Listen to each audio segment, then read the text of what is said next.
Sejumlah kasus korupsi yang terjadi di tubuh Polri membuat calon Kapolri Komjen Tito Karnavian menjadikan pemberantasan korupsi di internal Korps Bayangkara sebagai salah satu agenda utama programnya. Apa saja kasus besar korupsi yang pernah terungkap dari internal Polri? Rekan Ira Syarif akan menyampaikan informasinya untuk Anda. Silakan Ira. Ya baik, terima kasih Ani. Ya pemirsa dan Ani, kita memang tahu hari ini Tito Karnavian melakukan uji fit and proper test dan menyebutkan beberapa langkah yang akan ia lakukan nantinya jika menjabat sebagai anggota Polri. Namun disebutkan bahwa Tito Karnavian saat menjabat sebagai Kapolri nantinya akan fokus pada reformasi internal Polri. Kenapa? Karena memang beberapa kasus korupsi yang terungkap membuat kepercayaan masyarakat berkurang. Sekarang kita saksikan dulu sebelum masuk ke beberapa poin yang disebutkan oleh Tito Karnavian. Kita masuk dulu ke beberapa kasus korupsi di tubuh Polri.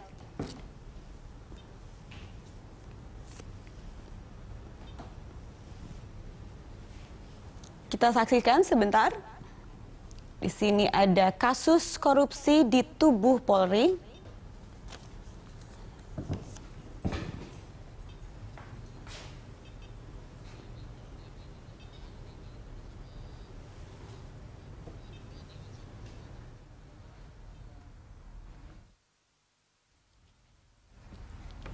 Ya pemirsa, mohon maaf kami rupanya mengalami sedikit gangguan teknis dan kami akan lanjutkan perbincangan dengan narasumber kami pada malam hari ini. Sejumlah korupsi di tubuh Polri terjadi. Mungkin salah satu jawabannya adalah dengan melaporkan harta kekayaan kepada internal ya, pengawas internal di kepolisian. Anda melihat terobosan ini akan efektif nggak?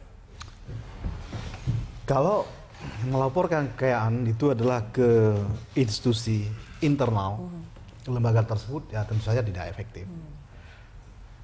Tetapi lembaga ini adalah diberikan wewenang untuk melakukan investigasi lebih lanjut terhadap indikasi seseorang itu telah dianggap telah melakukan korupsi. Kalau terindikasi maka dia diberikan wewenang untuk menindak lebih jauh, melakukan investigasi lebih jauh. Tetapi kalau dilaporkan ya menurut saya tidak ada konsep seperti itu. Melaporkan itu adalah itu pasti lembaga luar. Itu sekarang kita melaporkan hal tersebut termasuk anggota DPR adalah kepada KPK, LHK, PN itu. Jadi ke sana yang dilaporkan. Dari data tersebut sebetulnya bisa ditindaklanjuti. Karena di dalam tubuh Polri mereka sendiri sudah tahu. Ini kalau seperti ini yang berada di dalam rekening ini berarti tidak wajar lagi. Itu bisa ditindaklanjuti, ya kan? Itu baru kemudian efektif. Tetapi selama lembaga yang dibentuk tersebut tidak memiliki wewenang yang jelas, maka menurut saya itu akan menjadi sama aja akan menjadi lembaga bebek lumpuh yang tidak berarti bisa perlu kewenangan yang lebih jelas begitu ya, ada Pak? Kewenangan yang lebih jelas terhadap lembaga yang dibentuk itu. Seperti kita dulu orang masyarakat itu sangat kritis terhadap lembaga kepolisian, kejaksaan dan lembaga penegak hukum lainnya yang sama sekali adalah tidak efektif. Walaupun sudah ada wewenang yang diberikan oleh konstitusi kita. Maka dibentuklah sebuah lembaga lain yang memiliki wewenang yang lebih besar, yang namanya KPK. Ya. Maka dia melakukanlah sejumlah upaya penegakan hukum di dalam konteks pemberantasan korupsi. Itu yang disebut wewenang, ya, jelas kepada lembaga ini. Nah, ini juga seperti itu. Ada di sana ada propam dan sebagainya. Itu telah ada. Itu bukan semata-mata masalah korupsi, itu masalah indisipliner. Masalah misalnya melaksanakan tugas itu dengan sewenang-wenang. Itu adalah dengan tidak membawa surat izin dan sebagainya. Jadi itu adalah pelanggaran hak asasi manusia. Nah itu adalah tugas yang dilakukan ini. Jadi tidak semata-mata lembaga ini adalah untuk persoalan korupsi. Jadi bahkan menurut saya tidak ada pengalaman yang baik. Lembaga-lembaga ini adalah menangani kasus korupsi. Nah kalau sekarang ini dibentuk, menurut saya sepakat seperti Pak Alphonse, itu tidak akan tumbang tindih. Ya, di situ yang harus kita pahami. Jadi kewenangan yang jelas terhadap lembaga itu, baru dia akan efektif. Oke, baik. Ini sepertinya rekan saya Ira Syarif sudah bisa memaparkan kembali dengan korupsi-korupsi yang terjadi di tubuh Polri. Silakan Ira. Ya baik Ani, kita langsung paparkan kasus korupsi di dalam tubuh Polri ini dari tahun 2005. Kita lihat ada Brigjen Pol Samuel Ismoko selaku mantan Direktur 2 Ekonomi Khusus Barreskrim yang terkena kasus LC fiktif BPD Bali kepada BNI senilai 1,3 triliun rupiah dan akhirnya terkena sanksi 1 tahun 8 bulan penjara. Dan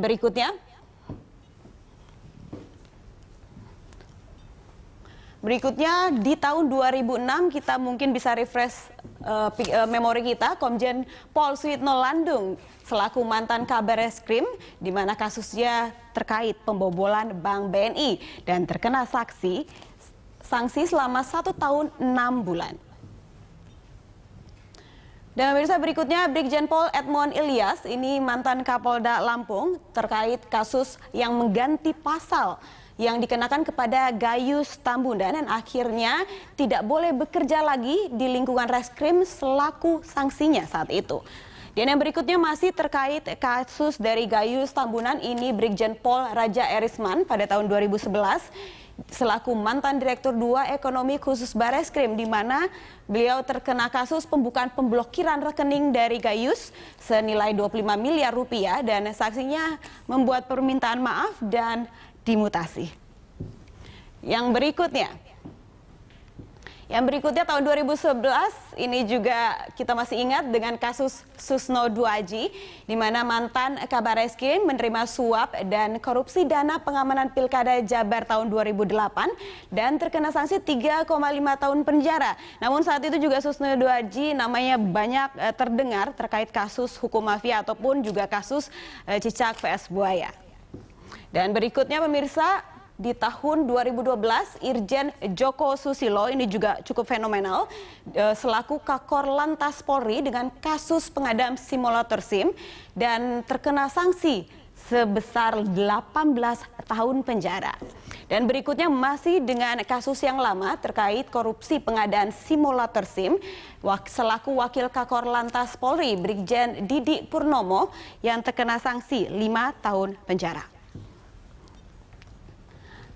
Yang terakhir juga menarik, walaupun bukan pejabat tinggi Polri, Aibtu Laborasitorus terkena sanksi 15 tahun penjara karena Aibtu ini dianggap memiliki rekening gendut 1,5 triliun rupiah selaku anggota Polres Raja Ampat Papua Barat. Ada juga korupsi pencucian uang, penimbunan BBM dan pembalakan liar dan juga mengalirkan dana ke sejumlah anggota Polri lainnya, disebutkan 17 anggota Polri. Ini menarik karena seorang Aibtu Laborasitorus bisa memiliki rekening senilai 1,5 triliun rupiah. Ini sangat menarik sehingga banyak membuat orang bertanya-tanya, kok bisa begitu ya? Dan kita akan lanjut, inilah akhirnya langkah-langkah yang disebutkan oleh Tito Karnavian saat fit and proper test hari ini di gedung DPR. Yang pertama membentuk tim anti korupsi khususnya internal anti korupsi dan yang kedua pelaporan harta kekayaan pejabat Polri kepada pengawas internal di mana hal ini seperti kasus yang saya sebutkan sebelumnya untuk menghindari rekening gendut seperti Aibtu Laborasitorus dan juga mendorong para pejabat Polri seperti mungkin Buas Budi Waseso untuk melaporkan kekayaannya kepada KPK karena ada sedikit laporan dari KPK bahwa Buas belum melaporkan data kekayaannya. Dan yang ketiga peraturan Kapolri soal pembelian barang mewah ini untuk mendorong agar anggota Polri tidak hidup secara hedonis dan konsumtif.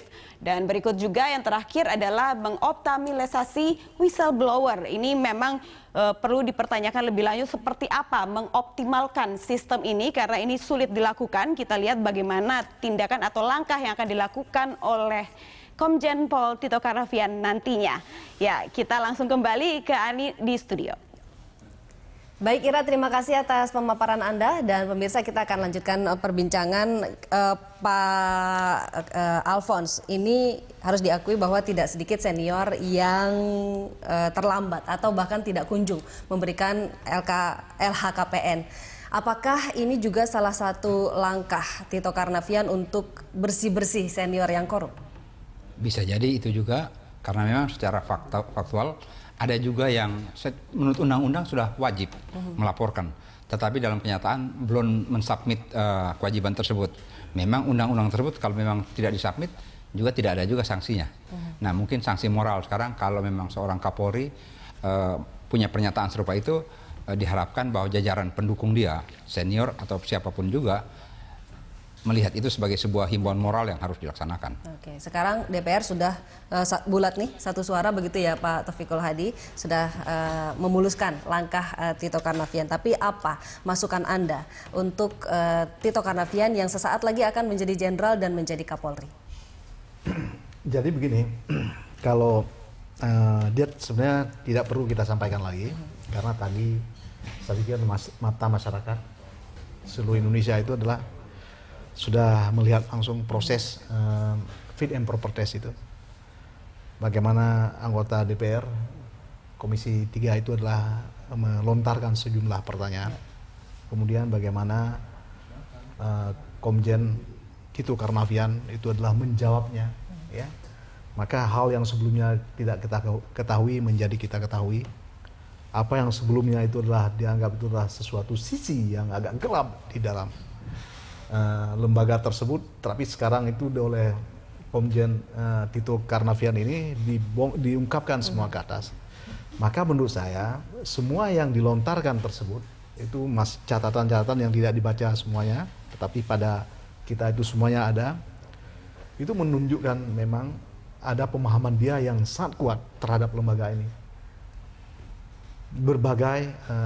Berbagai penyimpangan-penyimpangan yang ada dan sejumlah tidak efektifan yang terjadi di dalam tubuh kepolisian, dan semuanya diidentifikasi oleh dia. Karena itu kita hanya mengatakan kalau demikian adanya, maka adalah komitmen dari seorang yang bernama Komjen Tito Karnavian ini adalah untuk melaksanakan semua yang disampaikan tadi. Nah, itu sebetulnya saya ingin menjelaskan di dalam kesempatan kali ini, karena tuh masyarakat sudah mengerti semuanya bagaimana dia mengungkapkan semua kasus tersebut, bagaimana kemudian ketua komisi juga menghimbau pada saat terakhir, itu semuanya sudah. Baik, Pak Alphonse, masukan Anda apa untuk Pak Tito Karnavian yang akan segera menjadi Kapolri? Iya, beliau dalam waktu dekat akan jadi Kapolri.